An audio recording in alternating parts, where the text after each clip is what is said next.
Hi friends, I'm రాశి. Welcome to our channel రాశి Rayapati. So friends, మనమైతే గల్లీ గణేష్ సిరీస్ అయితే స్టార్ట్ చేసాం కదా. అందులో ఇదైతే సిక్స్త్ వన్. అందులో ఇదైతే ఇంకా స్పెషల్ స్పెషల్ స్పెషల్ అనమాట. ఎందుకు ఇంత స్పెషల్ అంటున్నానంటే మీకు ఇప్పటికే అర్థమై ఉండాలి. ఇప్పుడు మనమైతే ఖైరతాబాద్ గణేష్ని చూడడానికి అయితే వచ్చేసాం. ఇక్కడ ట్రాఫిక్ అయితే ఫుల్గా ఉంది. సో మేమైతే బైక్ వేసుకుని వచ్చాము. ఇక్కడికి వచ్చిన తర్వాత అయితే అర్థమైంది బైక్ అనవసరంగా వేసుకొచ్చామని. అసలు పార్కింగ్ అయితే చాలా ఇబ్బంది అయింది. సో ఇంకా చేసేది ఏం లేక మెట్రో పార్కింగ్ ఉంటుంది కదా, అక్కడైతే పెయిడ్ పార్కింగ్ చేశాము. సో ఇంకా రండి, స్వామివారిని అయితే దర్శించుకుందాం. ఎప్పుడూ ఖైరతాబాద్ గణేష్ అని టీవీలో చూడడం, అలాగే మొబైల్లో చూడడమే తప్ప ఎప్పుడూ రియల్గా అయితే చూడలేదు. ఫర్ ద ఫస్ట్ టైం రియల్గా చూడబోతున్నానని నాకైతే చాలా ఎగ్జైటింగ్గా ఉంది. ఇక్కడ చూసారా, వీక్ డేస్ అయినా కూడా ఎంత క్రౌడ్ ఉన్నారో.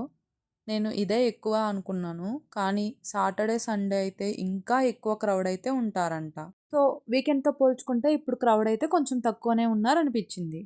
మేము వెళ్ళినప్పుడు క్రౌడ్ తక్కువ ఉండడం వల్ల ఏమో తెలియదు, కానీ క్యూ లైన్స్లో ఎలాంటి నెట్టుకోవడం అదేమీ లేకుండా చాలా ఫ్రీగా అయితే వెళ్ళాము దర్శనంకి. అండ్ అలాగే ఇక్కడ పోలీసులు కూడా చాలా బాగా ఆర్గనైజ్ చేస్తున్నారు.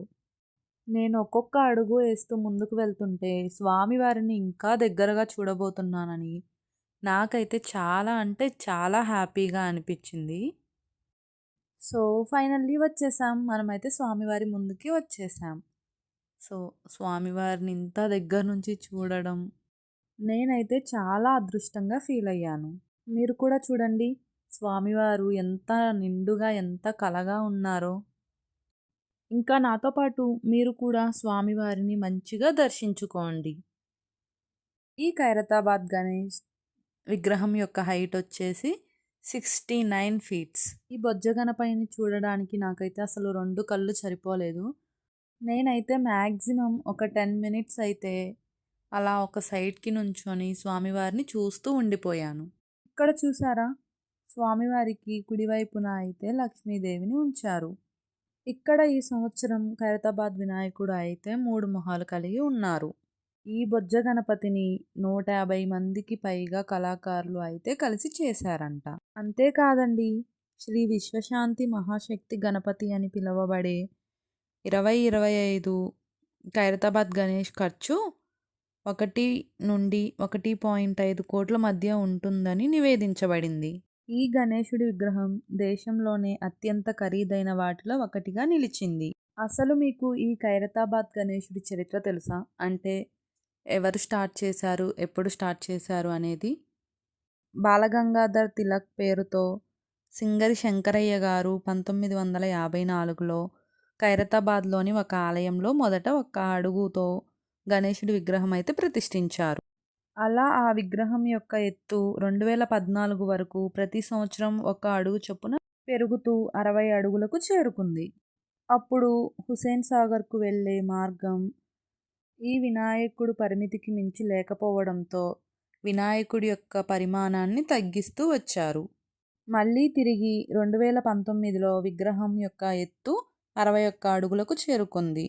ఆ సంవత్సరం భారతదేశంలోనే ఎత్తైన విగ్రహంగా ఈ ఖైరతాబాద్ గణేష్ విగ్రహం అయితే నిలిచింది. ఇప్పుడు మనం చూస్తున్న ఈ వినాయకుడి విగ్రహం దగ్గర అయితే బ్రహ్మ, విష్ణు మరియు మహేశ్వరుడు లాంటి దేవతలతో పాటు జగన్నాథుడు, సుభద్ర, బలరాముడు అండ్ అలాగే గజ్జలమ్మ దేవతలు ఉన్నారు. అండ్ మనమైతే ఇందాక చూసాం కదా, స్వామివారికి రైట్ సైడ్న అయితే లక్ష్మీదేవి ఉన్నారు. అలాగే స్వామివారికి లెఫ్ట్ సైడ్న వచ్చేసి గజ్జలమ్మ ఉన్నారు. అండ్ కింద వచ్చేసి స్వామివారి పక్కన కింద కన్యకా పరమేశ్వరి అమ్మవారైతే ఉన్నారు. సో దర్శనం కంప్లీట్ చేసుకొని ఇలా పక్కకు వచ్చి చూస్తే ఒకతను అయితే లైవ్లో స్వామివారి ఆర్ట్ని అయితే వేస్తున్నారు. చూడటానికి చాలా బాగుంది కదా. సో ఫ్రెండ్స్, స్వామివారి దర్శనం అయితే సక్సెస్ఫుల్గా కంప్లీట్ అయిపోయింది. ఇంకా స్వామివారికి అందరూ బాగుండాలి అని దండం పెట్టుకొని బయటకైతే వచ్చేసాం. ఈ వీడియోకైతే ఇంతే ఫ్రెండ్స్. ఈ వీడియో కానీ మీకు నచ్చినట్లయితే లైక్ చేయండి, షేర్ చేయండి అండ్ అలాగే మన ఛానల్ని సబ్స్క్రైబ్ చేసుకోండి. అండ్ కొత్తగా చూస్తున్న వాళ్ళు ఒకసారి ప్రీవియస్ ఉన్న వీడియోస్ కూడా చూడండి, నచ్చితే సబ్స్క్రైబ్ చేసుకోండి. మన వీడియోస్ చాలామంది చూస్తున్నారు కానీ సబ్స్క్రైబ్ చేసుకోవట్లేదు. సబ్స్క్రైబ్ చేసుకోవచ్చు కదా. మళ్ళీ ఇంకొక మంచి వీడియోతో రేపు కలుద్దాం. Thank you.